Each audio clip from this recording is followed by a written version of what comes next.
My name is Rebekah Scanlan, I'm a feature writer. It was the best thing I ever did going to university because it enabled me to figure out what type of journalism I wanted to do. So I did multimedia journalism at Bournemouth University. So I did a little bit of TV, radio, print, news, all that sort of stuff, and it enabled me to kind of realise what I loved most about journalism and kind of focus on that once I left, and for me that was magazine journalism. Straight out of uni I went into interning on various different publications in London, so that was quite tough because I didn't earn any money for a year. But getting out into the offices and meeting different people and making contacts meant that when a job came up I was able to go for it, and I was put ahead of anybody else who they didn't know because they knew me, they knew my work, and so they got me straight in, and I got really lucky basically. I think with magazine journalism you can look at stuff in a lot more depth.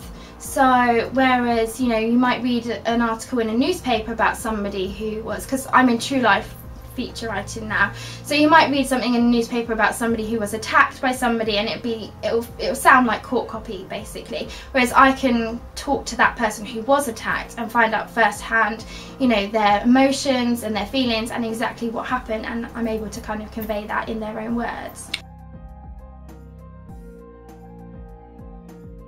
So I worked in London for 3 years and I did a year's internship, so 4 years in total, and then I decided to jump ship, if you like, and go overseas.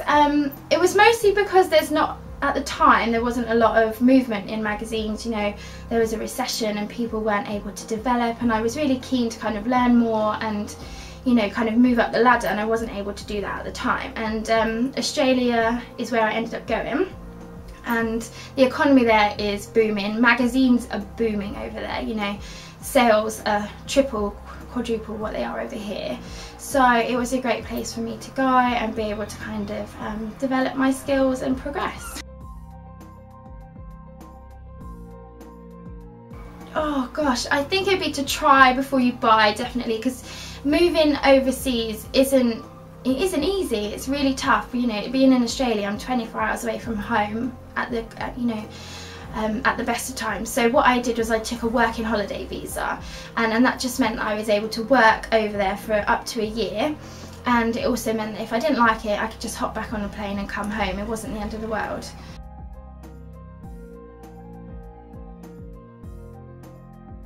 I think you need to be creative because, you know, a lot of the time with real life feature articles, those stories have been told before, so you need to find a new way to kind of tell the story and make it interesting to the reader. I think you need to be quite bubbly and personable because, you know, when you're chatting to people on the phone and you're trying to convince them to share something that's really personal to them, a true emotional story, you need to come across as being a nice person, and, you know, you need to be able to get out information from them that you want. And I think you need to be kind of hardworking and determined. You know, it's not easy to crack into magazines or journalism in general, so be determined and keep going.